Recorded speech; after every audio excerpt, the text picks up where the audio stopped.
What if the war that reshaped the world could have been stopped before it even began? How did a global peace organization turn into history's biggest diplomatic failure? And how did its collapse clear the path for Hitler, Mussolini, and unstoppable destruction? In the ashes of the First World War, humanity stood face to face with its own brutality. Entire cities were wiped out, millions of lives were gone, and the world swore that such a catastrophe must never happen again. From that desperate hope was born the League of Nations, an institution that promised peace, cooperation, and a future where diplomacy would triumph over bloodshed. It was hailed as the greatest experiment in global unity the modern world had ever seen. But beneath its inspiring promises, a fatal weakness was already spreading. A weakness so deep that it would make the League not a savior, but a silent witness to the rise of future tyrants. This is the story of how the world's first international peace organization became a symbol of global failure,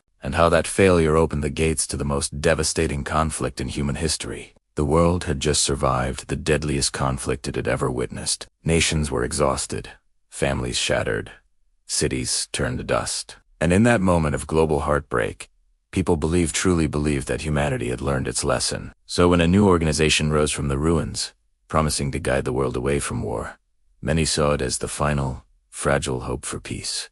But behind the inspiring speeches and grand promises, a quiet truth lingered.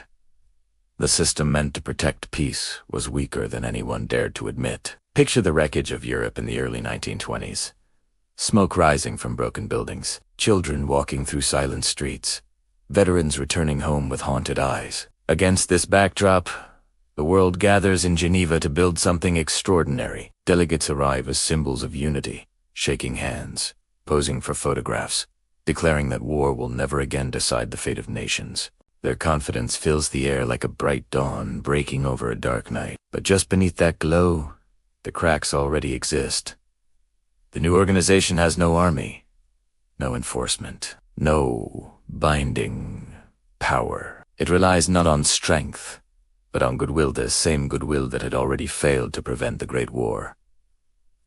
Countries join voluntarily, leave casually, and obey its decisions only when it suits them. Yet the world, desperate for hope, convinces itself that it's enough. Some key players are missing from the start. The United States, whose own president envisioned this entire project, never joins. Germany, branded the aggressor of the last war, enters late. The Soviet Union arrives even later. And this absence, this incomplete circle of nations, becomes the first whisper that something is fundamentally wrong. As the years pass, that early optimism begins to fade. Behind closed doors, diplomats exchange uneasy glances. They know the truth. The organization created to secure peace cannot stop even the smallest threat without unanimous agreement. If just one nation disagrees, the entire system collapses. And in an age filled with suspicion, resentment, and a desire for revenge, disagreement becomes the norm. The world is still trembling from economic disasters, political revolutions, and rising extremism. In this fragile landscape, the League of Nations stands like a thin wall, trying to hold back an approaching storm. Yet the world pretends not to see the fractures forming. Leaders speak proudly of cooperation, but behind their smiles lies fear of confronting aggressors, fear of taking responsibility, fear of repeating the horrors they just escaped. Soon, small violations appear. Borders are pushed. Treaties are tested. Nations watch carefully to see just how far they can go before someone stops them. The League meets. It debates. It delays. It releases statements. It urges peace. But words without consequences are only shadows, and the world begins to realize the truth. The system built to preserve peace cannot enforce it, and in that silence, in that hesitation, in that gentle refusal to confront danger head-on, the illusion of safety slowly begins to crumble. The world wanted peace so desperately that it placed its faith in an institution built on hope rather than strength, and that hope was already fading long before the storm truly began. Even as the illusion of security thinned, the world continued to move forward, unaware that every unpunished violation was teaching dangerous men a powerful lesson. Across continents, Nations that once whispered in fear began to speak in bold, calculating tones. They had seen the hesitation, the delays, the endless debates. They had watched the peacekeepers stumble. And now, they understood.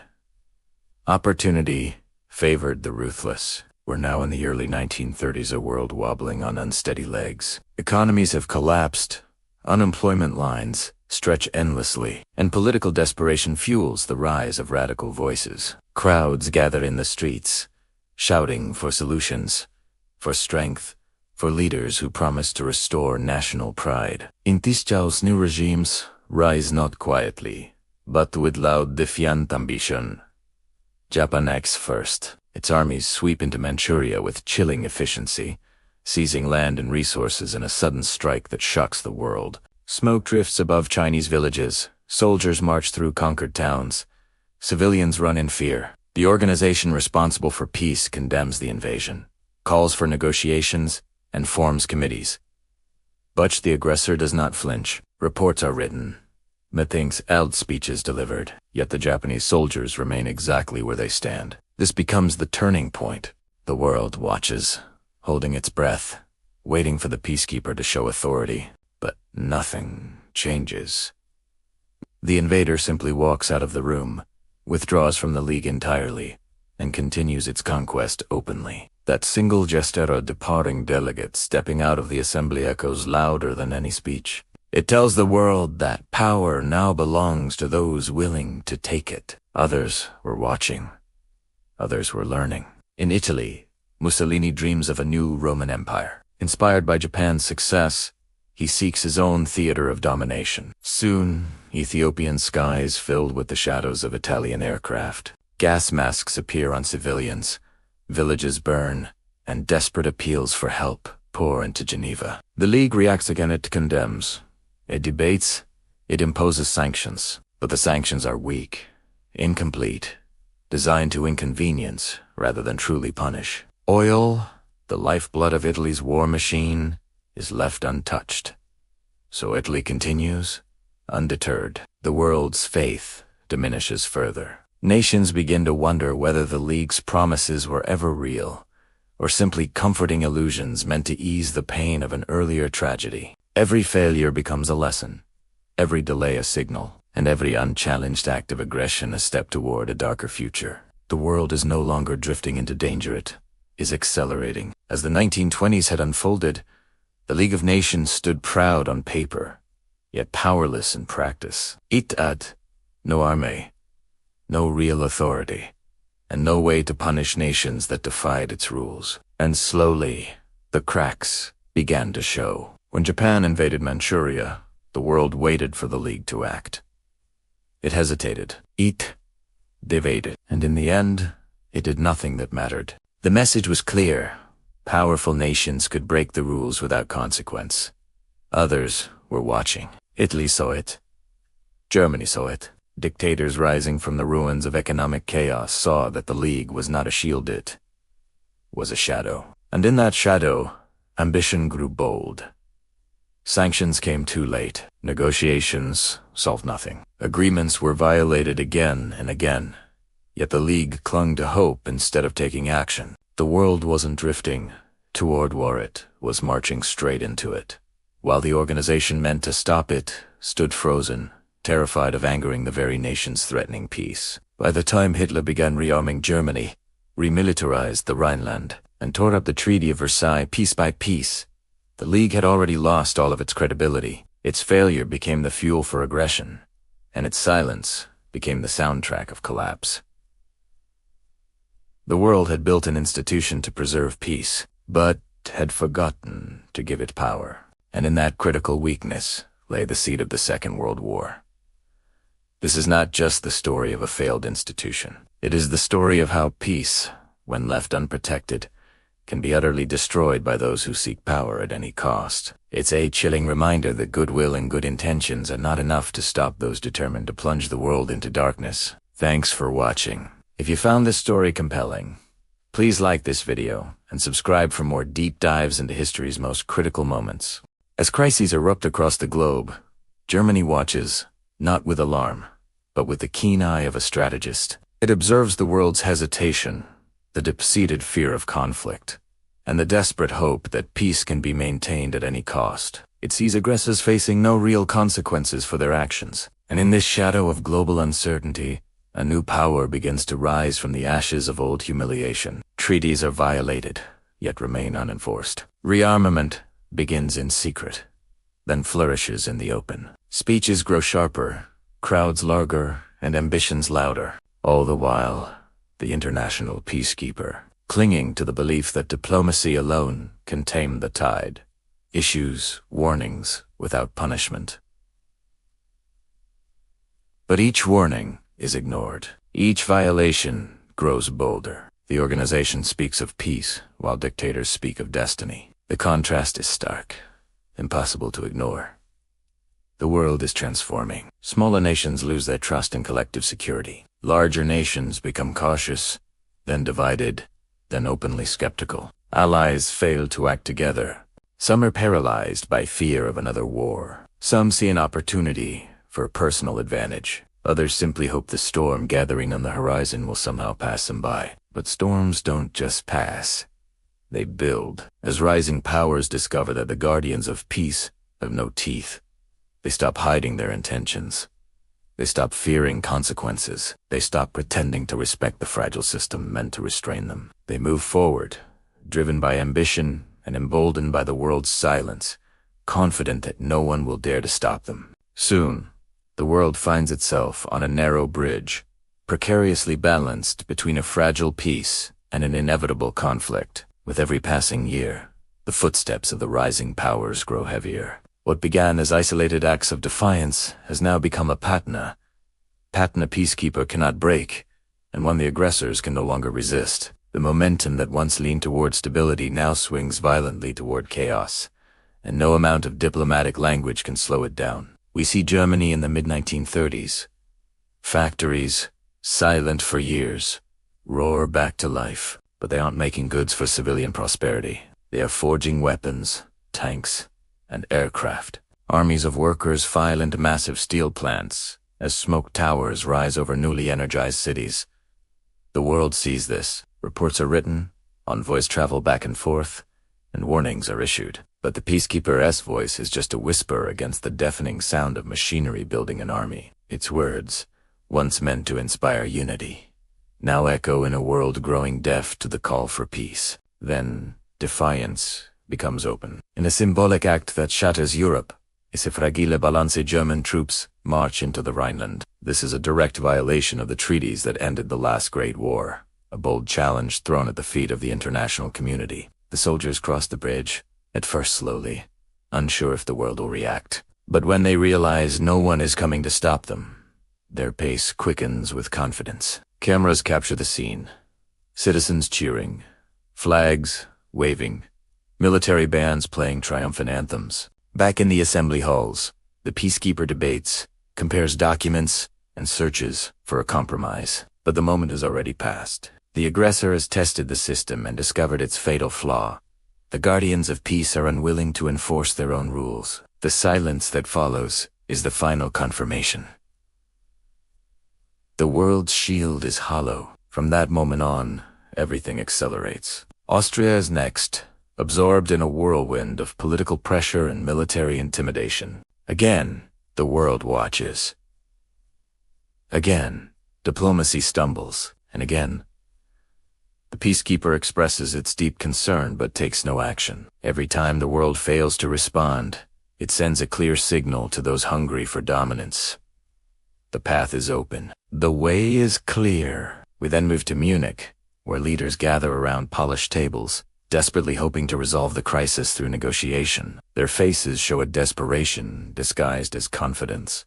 They believe that by offering concessions, by sacrificing small nations to appease a growing empire, they can preserve the peace. But the concessions only fuel more demands. The crisis deepens, confidence fades, and the peacekeeper stands on the sidelines, unable to enforce its will, unable to prevent the unraveling of an entire continent. Meanwhile, Italy strengthens its alliance with Germany. Japan continues its brutal expansion across Asia. The world splits into blocks. Nations start choosing sides, Not because they want to, but because they feel they must. Fear replaces diplomacy. Distrust replaces cooperation. And every nation begins to prepare for a conflict they all hope will never come, but now see as unavoidable. Inside the Grand Assembly Hall, where optimistic speeches once echoed, the atmosphere turns heavy. Delegates speak in lowered voices. Some avoid eye contact, while others privately admit that the very institution built to protect the world can no longer influence it. Documents pile up resolutions, condemnations, reports all just symbols of a system that has lost its authority. The great experiment in collective security is crumbling from within, its ideals overwhelmed by the harsh reality of unchecked aggression. Walking through dim archival halls, we pass photographs of smiling diplomats from an earlier time, men who truly believed they were shaping a peaceful future. That optimism stands in stark contrast to the grim footage now emerging from across the globe. Columns of tanks rolling across borders, swarms of aircraft darkening the skies, soldiers mobilizing, and alliances tightening. The world has shifted. It is no longer a question of asterisk. If asterisk conflict will erupt, but asterisk when asterisk, the final blow comes when negotiations utterly fail, when promises made to protect smaller nations are proven to be empty, and when the aggressors decide that diplomacy is no longer necessary. They have learned, year after year, that the system meant to restrain them is powerless. They have grown stronger, bolder, and more unified in their ambitions. And so, the storm that had been gathering in whispers now breaks with thunder. Borders are crossed. Treaties are shattered. Europe plunges into a war even more devastating than the one that had inspired the dream of lasting peace in the first place. The organization meant to prevent this catastrophe becomes a mere spectator to history, a tragic reminder that peace, without the strength to defend it, is nothing more than a fragile hope waiting to be destroyed. The world had placed its trust in an institution built on the ideal of unity, but unity without action could not stop the rising tide of aggression. In the end, the tragedy of this era lies not only in the actions of the aggressors, but in the silence of those who believed peace could survive without protection. The world hoped that ideals alone could hold back ambition, that signatures on treaties could restrain regimes built on conquest, and that diplomacy could tame leaders who saw compromise as weakness. But hope, without resolve, became the very weakness they exploited. In the final frame, we see empty halls and abandoned documents, reflections of the collapse of an institution that once carried the dreams of millions. What was meant to be a shield for the world became a symbol of what happens when nations refuse to stand together, when it matters most, not because they wanted war, but because they feared the price of preventing it. And as the world descended into flames once more, a painful truth emerged.